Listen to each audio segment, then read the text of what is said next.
विश्वामित्रांनी इथे शिवलिंगाची स्थापना केली। छोटे छोटे मूर्ती कोरलेले आहेत आणि त्याच्यावर नाव पण दिलेले आहेत सगळ्यांची। शंकर कंकर में है शंकर। वा वा वा वा। तर मित्रांनो, आम्ही आता नारेश्वरला पोहोचलोय। तर तुम्हाला माहिती आहे इथं स्वामींचं पण मंदिर आहे। बाबा कॅमेरा घेईल त्यापेक्षा लांबून चला।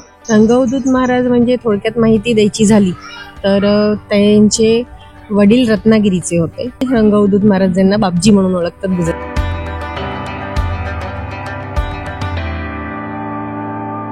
नमस्कार मित्रांनो, कशा आहात सगळे? मस्त ना? आज परत आले तुमच्या भेटीला एक नवीन व्हिडिओ घेऊन मित्रांनो। तर मित्रांनो, सकाळचे 10:30 वाजलेले आहेत। तर सगळ्यांना जय श्रीराम आणि जय शिवराय मित्रांनो। तर मित्रांनो, आज आपण चाललोय नारेश्वरला। म्हणजेच नारेश्वरला ज्यांनी नर्मदा परिक्रमा केलेली आहे तर त्यांना नारेश्वर माहीतच असणार आहे। खूप फेमस मंदिर आहे नारेश्वरला। आपण चाललोय, आपल्यासोबत ताई आहे आणि दुसरं म्हणजे आपण थोडंसं काम आहे, जसं जॉबचं सांगितलं तसं सर्वे करायला निघालोय आज पण आपण। आणि आपला ब्लॉग पण त्याच्यामध्ये होऊन जातो ना। चला, 2-3 दिवसानंतर परत आज आपल्या कामावर चाललेलं आहे, कारण आपलं काही डेली काम नसतंय त्याच्यामुळे तेवढं एक टेन्शन नाही की आपल्याला बाकीचे पण ब्लॉग बनवायला वेळ मिळून जातो। हे बघा, नवीन हेल्मेट घालायची पद्धत, डबल डोकं, डोक्यावर डोकं। तर मित्रांनो, निघालोय आता आणि आपल्याला पुढे जायच्या अगोदर कॅश काढायचे आहे, कारण पैसे संपलेले आहेत जवळचे। आता आपण इथं जवळच आपल्या ATM आहे, तर ATM मधून थोडीशी कॅश काढू, आपलं HDFC बँक। तर मित्रांनो, आता आपल्या घरापासून कायावरण आहे 31 किलोमीटर। 31 म्हणजे 30-35 किलोमीटर आहे, पण थोडंसं पुढे आलोय आपण। तर कायावरणला पण शंकराचंच मंदिर आहे, तर ते मंदिर बघायला निघाले आता। म्हणजे तिथून आपल्याला नारेश्वरला पण जायचंय। ओ ट्रॅव्हल्स, चित्र बघितले का त्याच्यावर कुठले काढलेले इथं? हा आपला नेहमीचा रोड। म्हणजे आज आम्ही त्या रोडने नाही न जाता दुसऱ्या रोडने जातोय। नेहमी आपण ह्या रोडने जातो इकडं। इकडनं गेलं की आपलं पोयच्या वगैरे त्या साईडला जायला येते। आणि आता आपण सरळ निघाले म्हणजेच आपला सुरत अहमदाबाद हायवे, म्हणजे मुंबई वगैरून येणारा जो मेन हायवे आहे ना, तर त्या रोडला निघालो आम्ही आता। आणि रोडला झाडं बघा कसले भारी आहेत, आणि त्याच्यामध्ये छोटे छोटे पिवळे फुलं मस्त दिसतात। आम्ही एकदा इकडं आलो होतो संध्याकाळी झाडं घ्यायला। आपल्या घरात जी जास्वंदीची झाडं लावलेत ना, तर ती सगळी झाडं इकडनंच घेतलेली आहेत। आता दाखवतो तुम्हाला मी जाताना, कारण तेव्हा आपण ब्लॉग शूट केला नव्हता, कारण झाडं भरपूर असल्यामुळं आपणाला ब्लॉग शूट करायला जमलंच नाही। तर बघा, आम्ही इकडं आलो होतो झाडं घ्यायला। मस्त झाडं लागलेले आहेत जास्वंदीची, आणि 1 दिवसाला फुलं लागलेली असतात त्याला। जास्वंदीलाच नाही, मोगऱ्याला पण फुलं लागतात। आणि आपण काल परवा एक मोगऱ्याचं झाड आणलं ना, तर त्यालाही मोगऱ्याला लागलेला आहे। मस्तपैकी फुलं आहे, तर पांढरे डबल लेअरचा आहे तो। बघा, हा लागला हायवे। म्हणजे भरपूर वेळेस ट्राय केला, आणि आपल्या राज्यात असून म्हणजे महाराष्ट्रात असून SBIचं अकाउंट निघाला नाही लवकर।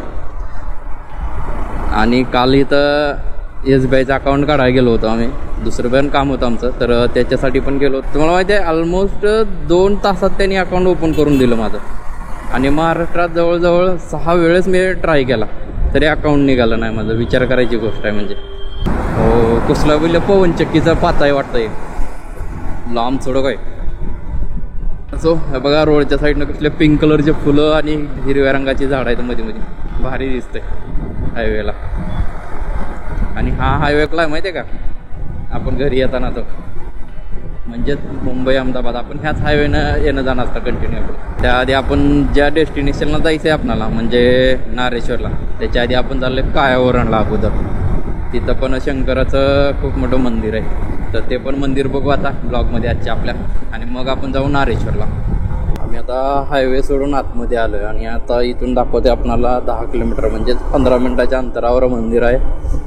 तर बघू आता पोचू तिथं, आणि मंदिर कसं आहे वगैरे हे तर आता तुम्ही बघणारच आहात। पण त्याच्या अगोदर सांगतो तुम्हाला की शूटिंगला अलाउड आहे का नाही। अर्थात तिथं ऑफिसमध्ये जाऊन आपण परवानगी घेऊ ते ब्लॉग शूट करण्यासाठी।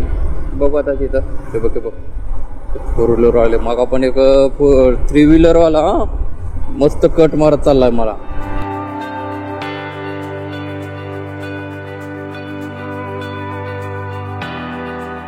मित्रांनो 11:40 झालेले आहेत. आणखीन उन्हाळा सुरू झालेला नाही आहे, तरी पण ऊन एवढं लागतं आहे ना, म्हणजे आत्ता 11:40 म्हणजे ऑलमोस्ट 12च वाजलेले आहेत. तर एवढं ऊन लागते, असं वाटतं की उन्हाळ्यासारखं ऊन सुरू झालेलं आहे आता. पण काही खरं नाही, आपणाला आपलं पहिलंच वर्ष आहे गुजरातमध्ये. ऊन कसं झेपणार आहे आपणाला काय माहिती.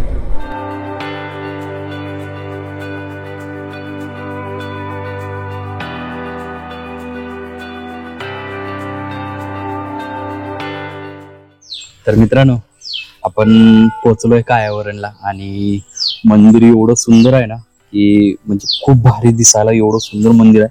आणि या मंदिराचा पण काहीतरी इतिहास आहे, तर आपण ताई सांगलच थोड्या वेळात. तर पोचलोय आणि समोरून मंदिर एवढं भारी दिसतंय ना. तर हे बघा, हे मंदिर आहे, खूप सुंदर मंदिर आहे. आणि या मंदिराच्या शेजारी तशी भरपूर वेगळी वेगळी झाडं लावलेली आहेत. आता हे बघा, तुम्ही माझ्या पाठीमागे बघताय, तर हे कैलासपतीचं झाड आहे. याला असे छोटे छोटे बॉल लागतात. किंवा या झाडाबद्दल माहिती हवी असली तर तुम्ही ताईच्या चॅनल म्हणजे स्वामी संपदाच्या चॅनलवर जाऊन कैलासपती झाडाबद्दल माहिती म्हणून टाकलं तरी तुम्हाला त्या चॅनलवर या झाडाची माहिती भेटेल. तर आता त्याला तुम्हाला माहिती आहे, याच्यामध्ये याला आता फुलं पण लागतात, माहितीये का. बघा, याची फुलं पण लागायला लागले, दिसली का तुम्हाला.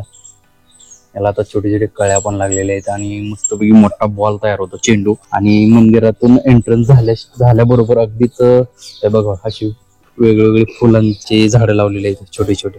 आणि आता आपण थोडीशी ताई माहिती घेते, आणि माहिती घेतली की मग आपल्याला या मंदिराबद्दल काय विशेष म्हणजे याचा काय इतिहास आहे तर तेही सांगत. तर चला आता ताईकडे जाऊ. आत्ताच पोचल्यानंतर मस्त सावली दिसली म्हणून थोडंसं थांबलोय आम्ही, आणि आता थोडीशी माहिती देईल आपल्याला ताई. तुम्हाला माहिती आहे, इथं रुद्राक्षाचं पण झाड लावलेलं आहे. हे बघा, हे रुद्राक्षाचं झाड आहे. याला फळं लागलेत का नाही माहिती नाही आपल्याला, पण खूप जुनं झाड दिसतंय. आणि हे जे मंदिर आहे तर हे महादेवाचं मंदिर आहे, म्हणजे शंकराचं मंदिर आहे. तर आता ताई सांगाल आपल्याला थोडीशी माहिती याच्याबद्दल. हे कायावरणचं मंदिर आहे, म्हणजे इथे शिव मंदिर आहे. असं मानलं जातं की हे 12 ज्योतिर्लिंगामधलं एक नाहीये, पण शिवपुराणामध्ये जे सांगितलेलं आहे की 68 शिवाचे मंदिर आहेत, त्याच्यातलं हे एक आहे.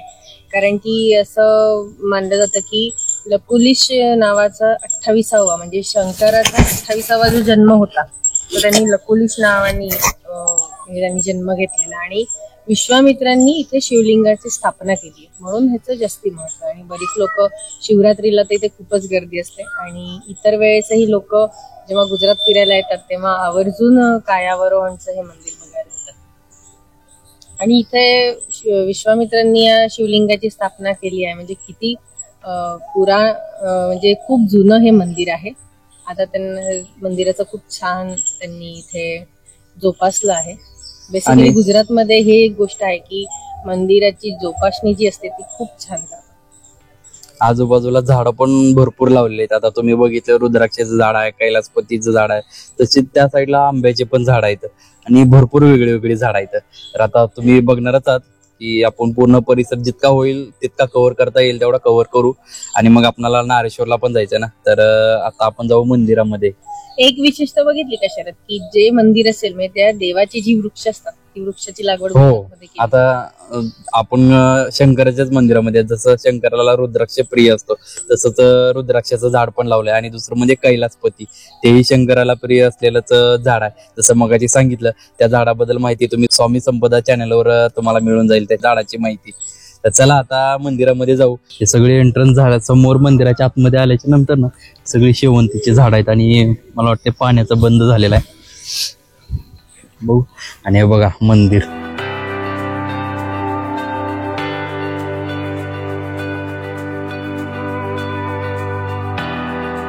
मस्त असे स्टेप केलेले आहेत चालायला. आणि हे बघा, आता नवीनच काम दिसते चालू सगळे. आणि तुम्हाला माहिती आहे, ताई आपलं शूट घेते आज. मस्त ग्रीनरी केलेली आहे साईडला सगळे ना.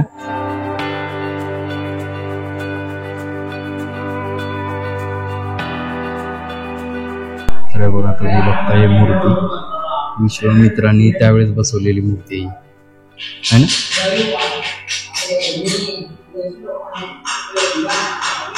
भारी सुंदर मूर्ती आहे एकदम.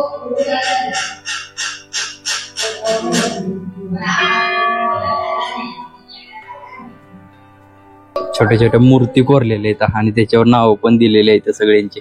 आता मंदिराचं रंगकाम चालू आहे ना, वरती रंग दिलेला वाटतंय ना कधी, वरती दिलेला आहे रंग, खाली तर हे दगडाचंच पूर्ण बांधकाम केलेलं आहे. वेगळे वेगळे नावं लिहिलेले आहेत, जसं मूर्ती असेल तसं. हे बघा वायुदेव, सगळ्या देवांचे फोटो आहेत माहिती. आणि जे जे देव आहेत तर ज्या मूर्ती ज्या देवाच्या आहेत त्याचे नाव पण लिहिलेले आहेत त्याच्यामध्ये खाली. शिव पार्वती हे बघा, प्रत्येक म्हणजे मूर्तीच आहेत बसवल्यात सगळे छोटे टू झेड.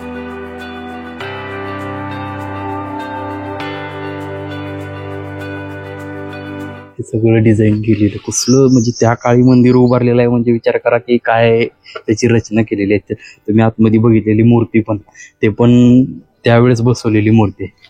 आणि हे बघा आजूबाजूला असं गार्डन सारखं हे केलेलं नाही, जी येऊन तुम्ही बसू शकता वगैरे. खूप सुंदर मंदिर आहे. आणि झेंडा बघा, पताका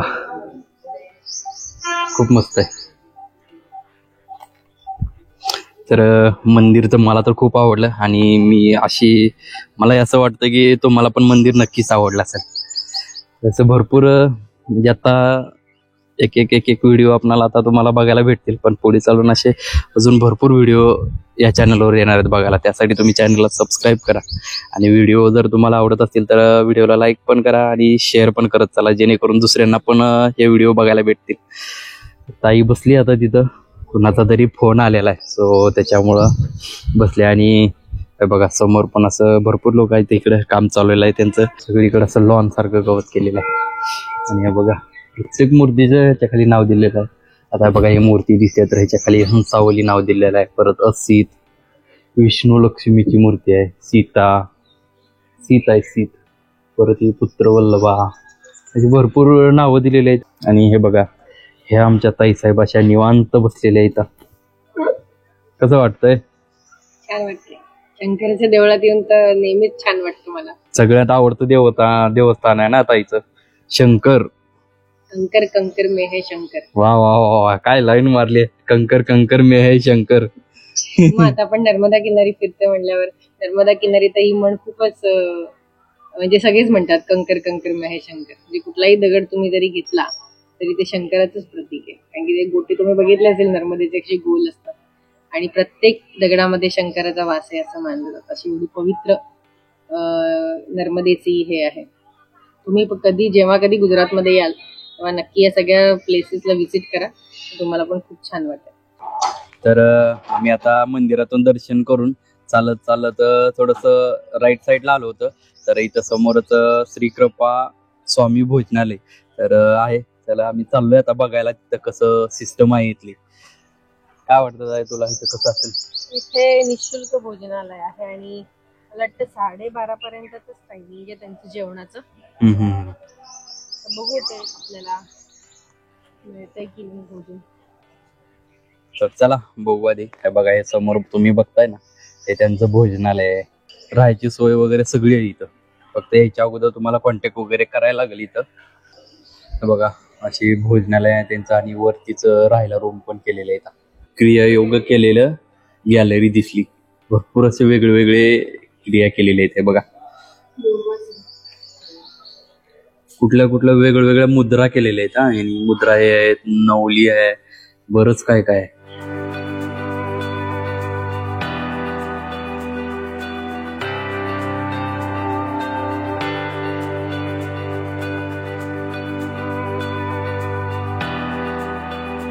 किती प्रकारचे आपल्या आयुर्वेदामध्ये जो एक पार्ट आहे योगासन, अशी योगासनं तुम्ही करू शकता आणि कुठल्या गोष्टीसाठी कुठल्या मुद्रा करायच्या तेही त्यांनी लिहिलेलं आहे.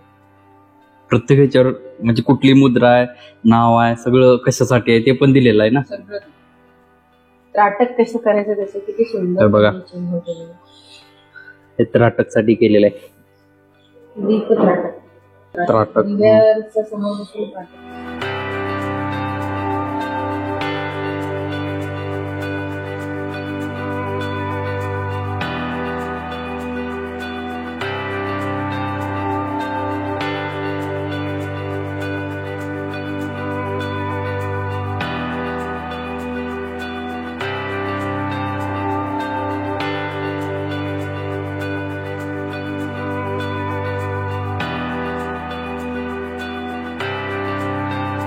मी आता कवट घ्यायला आलोय आणि हे कवट म्हणजे माहिती आहे का, ताईला खूप आवडतं हे कवट. आणि याच्यामध्ये बघा आता फोडल्याच्या नंतर हे असं मध्ये निघतं त्याचं बिया आणि त्याच्यामध्ये मसाला टाकून खाते.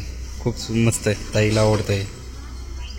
तर मस्तपैकी दर्शन वगैरे आमचं झालेलं आहे आणि दर्शन करून आम्ही आता निघालोय नारेश्वर टेम्पलला. इथून 29 किलोमीटर आहे, जवळ आहे, म्हणजे अगदी असं लांब पण नाही आहे. पाऊण तास दाखवतो इथून.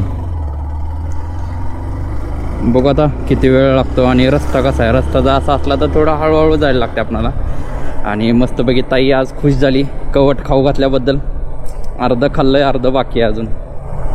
तर चला, ऊन पण भरपूर झालं आहे ना आता, गरमी एवढी झाल्या, घाम झाला आहे सगळ्या अंगाला. कायावरून मस्त होतं मंदिर. आणि तसं निमिषताईनं सांगितलंच होतं आम्हाला की मंदिर छान आहे, तुम्ही जाऊन या एकदा. सो त्यांच्या आग्रहाखातर आम्ही या मंदिराकडे आलो आणि मंदिराची विजिट पण छान झाली.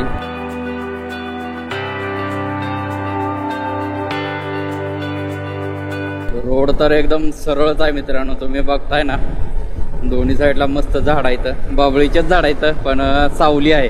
आणि आता सध्या उन्हाळा चालू आहे ना, म्हणजे उन्हाळा सुरू झालेला नाही आणखीन. आणि गरमी एवढी झाली आहे ना, दुपारचे 1:15 झालेत, असलं तापलंय ना.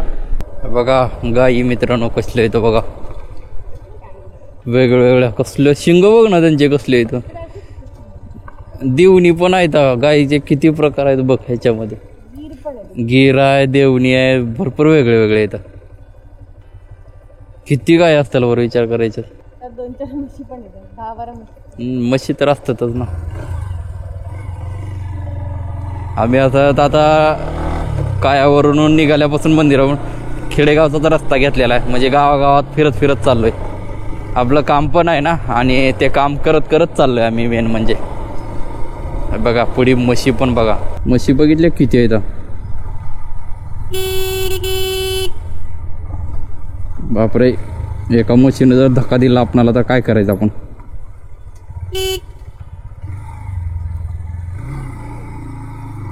वा साईड दिली. तर मित्रांनो, एक वेळेस आम्ही इकडंच आलो होतो, म्हणजे आपलं काही कामानिमित्त आलो होतं. तेव्हा आम्ही काय केलं तर इथं फोटोशूट केलेलं होतं. कसलं भारी दिसतं बघा रोड. आता तुम्ही बघताय गोप्रोमध्ये कसलं सुंदर दिसतं. आणि झाडांना रंग दिलेला ते एक वेगळंच दिसतं. खाली काव दिलेला असतो आणि वरी पांढरा चुना मारलेला असतो. पोचलो मंदिराच्या समोर. श्री गुरुदेव. गाडी आपणाला कुठं लावायचं आहे, पाठीमागं बघा. या मंदिरात आता गाडी आपली पार्क करू. तर मित्रांनो, आम्ही आता नारेश्वरला पोहोचलोय आणि आतमध्ये जाऊन आलो मंदिरामध्ये. पण मंदिर 12 ते 2:30 पर्यंत मंदिर बंद राहतं. सो त्याच्यामुळे आता वेळ पण होता थोडासा. मग म्हणलं काय करायचं, तर चला भूक पण लागली होती, म्हणून आम्ही आता भजी खायला आलेलो आहे. तर नारेश्वर आले, इथल्या फेमस भजी आहेत. तर आता मिक्स भजी घेतलेली आहेत. आम्ही आता थोडंसं खाऊ आणि तोपर्यंत मंदिर पण ओपन होईल. मंदिर एकदा चालू झालं की मग आपल्याला आतमध्ये जाऊ, ऑफिसमध्ये विचारू की ब्लॉग शूट करायला परवानगी आहे का. जर परवानगी असेल तर मग पूर्ण ब्लॉग शूट करू आणि मग हे करू. तर चला आधी खाऊन घेतो आणि मग आता भेटतो तुम्हाला थोड्याच वेळात.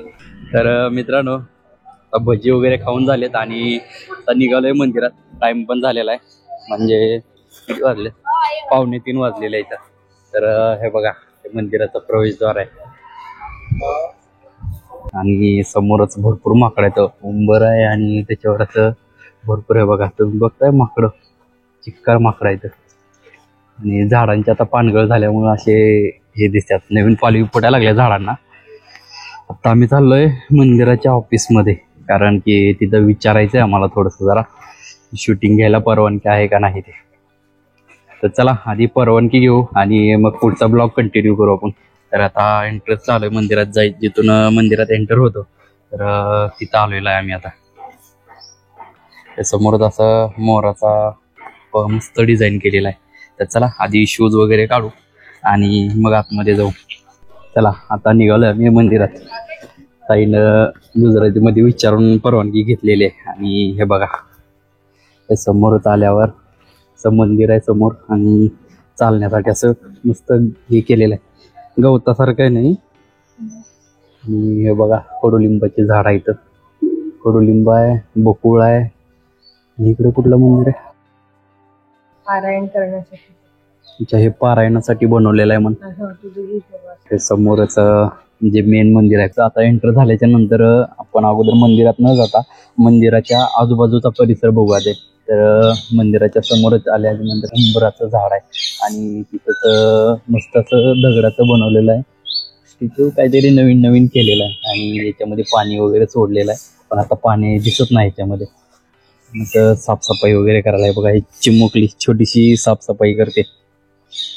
भरपूर साफसफाई चाललेली असते. या मंदिरामध्ये माकडं एवढी आहेत ना, भरपूर माकडं आहेत. आपण त्या साईडला गेलो नाही तर आपल्या हातातला कॅमेराच काढून घेतला असता त्यांनी. तर बघा असं हे बनवलेलं आहे. आतमध्ये कोणी झाडाला टच करून नये म्हणून पण त्यांनी हे केलेलं आहे. आणि उंबरीचे 3 झाड आहेत. 3 झाड आहेत उंबरीचे. तर त्याला प्रदक्षिणासाठी पण रेलिंग केलेलं असं गोल. राहण्यासाठी पण सोय मस्त आहे इकडं. रूम्स वगैरे त्यांचे अवेलेबल आहेत. तर आधी आपण सगळा आजूबाजूचा परिसर बघणार आहे. तर शांत जागा आहे. स्वच्छता कंटिन्यू चाललेली असते. झाडू मारणं वगैरे बरीच लोक असतात आणि दर्शनाला पण इथं भरपूर लोक आलेली असतात. आणि बघा हे खूप जुनं झाड आहे. कसलं दिसतं बघा ना. हे म्हणजे वाळलंय झाड, पण त्याला पडू नये म्हणून त्यांनी बघा असं पाईपाचं हे केलेलं आहे, टोकन दिलेलं आहे. असं भरपूर असे मंदिर छोटे छोटे तयार केलेले आहेत इथे सगळीकडे. तर तुम्हाला माहिती आहे इथं स्वामींचं पण मंदिर आहे. तर इथं आपल्याला स्वामींचं पण दर्शन होणार आहे. त्यात आज गुरुवार आहे. आजूबाजूला भरपूर असे झाडं लावलेले आहेत. ते मंदिरं पण आहेत, बरीच मंदिर आहेत. आणि आपण आता फिरत फिरत आलोय स्वामींच्या इकडं. अक्कलकोट स्वामी समर्थ. जाळी असल्यामुळे आपल्याला दिसत नाही स्पष्ट असं, पण पादुका पण आहेत आहे इथं. हे स्वामींचं पण मंदिर आहे. खूप छान केलेलं आहे आणि ठेवलंय पण मस्त. त्याच्या शेजारी बकुळचं पण झाड आहे. खूप मोठं बकुळाचं झाड आहे. बकुळ आणि कडुलिंब.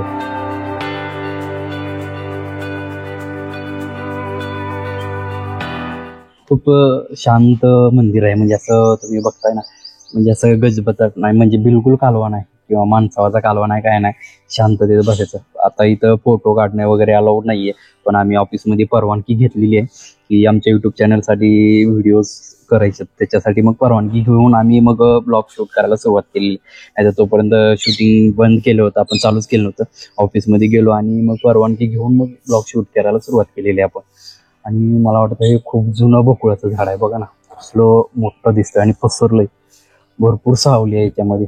खूप जुना इतिहास आहे या मंदिराचा. ते आपल्याला आता ताई गेल्या मंदिरामध्ये दर्शन करायला, तर तिकडे गेल्याच्या नंतर आपल्याला कळून जाईल की म्हणजे ताई सांगाल आपल्याला या मंदिराचा काय इतिहास वगैरे आहे. आणि आपण आता भरपूर मोठ्या असणाऱ्या झाडाखाली थांबलोय, म्हणजेच बकुळाच्या झाडाखाली थांबलोय. भरपूर वेगळे वेगळे मंदिरं आहेत तिथं. आणि हे सगळं बघून झाल्याच्या नंतर हे बघा माकड पण बसले समोर तिथं. हे समोरचं माकड बसलेलं आहे आणि इथं भरपूर माकड आहेत. असं वाटतं की हातातून काहीतरी काढून घेतील का लगेच, पण असं काही नाहीये. हे बघा मस्त बसलेला आहे निवांत. बाबा कॅमेरा घेईल त्यापेक्षा लांबून चला. आणि आपण गोल प्रदक्षिणा मारून आल्याच्या नंतर आपण आता मंदिराच्या समोर आलो एक्झॅक्ट. तर हे मंदिराचा पूर्ण एरिया आहे आणि समोरच ताई बसले थोडा वेळ.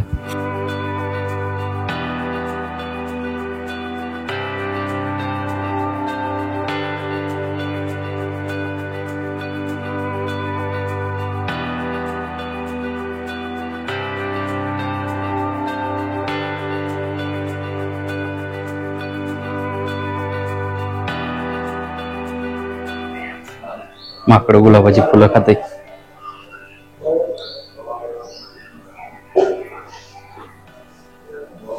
मस्त पाकळ्या खायला बघ ना. हे कोण आहे? परमपूज्य माझी. परमपूज्य माझी म्हणजे नारेश्वरचा सगळा विकास त्यांच्या राहण्यामुळेच झाला. सगळे नारेश्वरचे वासी यांना सुप्रीम कोर्ट मानायचे. म्हणजे हे जे म्हणतील ना माझी सगळे करायचे. आणि त्यामुळेच रंगवत महाराज पण इथे थांबले. यांची पुण्यामुळे आपल्याला बापजींचं दर्शन झालं.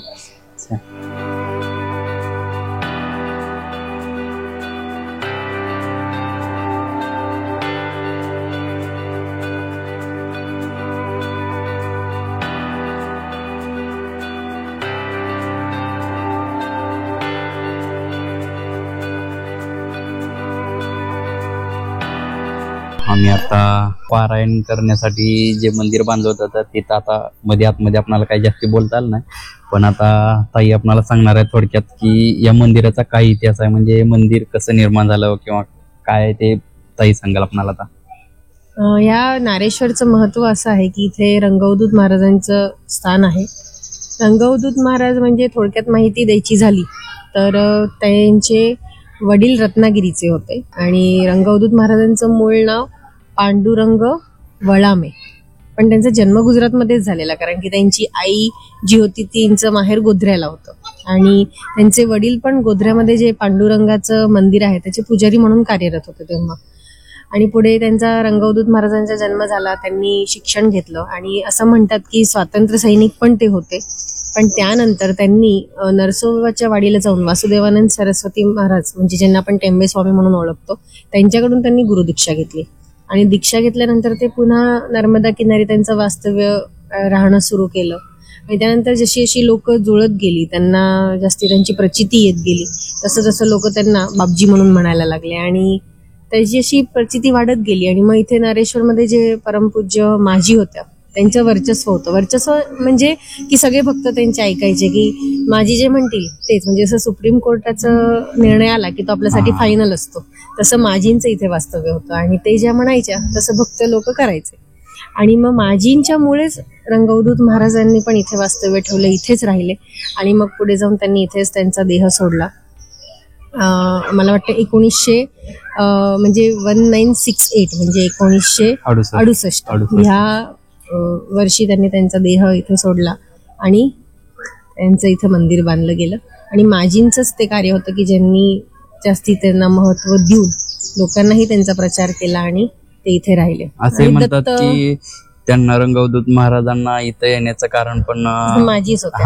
म्हणजे असं म्हणतात ना की एक गुरु आणि शिष्य, म्हणजे गुरु शिष्याला शोधत येतो, शिष्य गुरुला शोधतो, अशी ती एक परंपरा. सगळी गुरु शिष्याची परंपरा खूप मोठी असते, त्याचं महत्वही असतं. तसंच माजींचंही होतं. आणि दत्त संप्रदायाचा जास्तीत जास्त प्रचार रंगवदूत महाराजांनी केला गुजरातमध्ये आणि त्यांची ख्याती अगदी अमेरिकेपर्यंत होती. म्हणजे रंगवदूत महाराजांचं दर्शन घ्यायला अमेरिकेहूनही लोक येतात, काही भक्त तिकडनं येऊन इथे राहतात, त्यांची पारायण करतात, जसं गुरु लीलामृत आहे, दत्त बावनीचं आहे, असे वेगवेगळे अनुष्ठान इथे राहून करतात. इथे राहायची सोय पण आहे. तसं आपले रंगवदूत महाराजांना बापजी म्हणून ओळखतात गुजरातमध्ये. तर छान माहिती दिली ताईनं, तर तिच्यासाठी पण कमेंट नक्कीच करा. तर चला, आता मंदिर तर तुम्ही बघून झालेलं आहे आणि या मंदिराबद्दल माहिती आपल्याला जी पाहिजे होती तर ते पण माहिती ताईनं दिलेली आहे आपणाला. तर आता आपणाला घराकडे प्रस्थान करायची वेळ झालेली आहे, म्हणजेच बडोद्याला जायची वेळ झाली आहे. नाही म्हटलं तरी इथून किती किलोमीटर असेल? इकडनं आहे 50-60 किलोमीटर. तर 60 किलोमीटर धरून झाला. तर आता निघावंच लागणार. म्हणजे आता किती वाजले तर 2:15 झालेत. वेळ आहे, पण आणखीन चलत चलत आणखीन काय नवीन दिसलं. जसं सकाळी आपण कुठलं मंदिरात थांबलो होतो बडोद्याच्या बाहेर निघाल्यावर, त्रिमंदिराच्या इथे थांबलो होतो, पण आपल्याला आतमध्ये शूट घेता आलेलं नाही. तर तसंच आणखीन जाता जाता आणखीन काय नवीन बघायला भेटलं तर ते पण बघू. तर चला, आज नारेश्वरला आल्यासारखं ट्रिप आपली सक्सेस झालेली आहे आणि आता निघतोय मी पण जायला.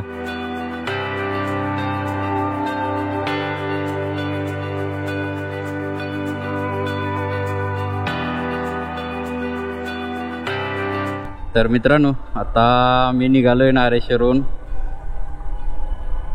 छान दर्शन झालं आणि मंदिर पण छान होतं. तर इथं रूमचे चार्जेस 1 दिवसासाठी काही घेतले जात नाहीत. तुम्ही 1 दिवस येऊन राहू शकता. डायरेक्ट आलात तरी राहायला आहे, फक्त जास्ती दिवस राहायचे असेल तर कळवायला लागतं तुम्हाला, असं तिथलं कर्मचारी वर्गाने सांगितलेलं आहे आपणाला. आणि हे सगळं बघून आपण आता निघालोय बडोदरा, म्हणजे घरी जायला. झाला दिवसभराची राईड कंप्लीट झालेली आहे.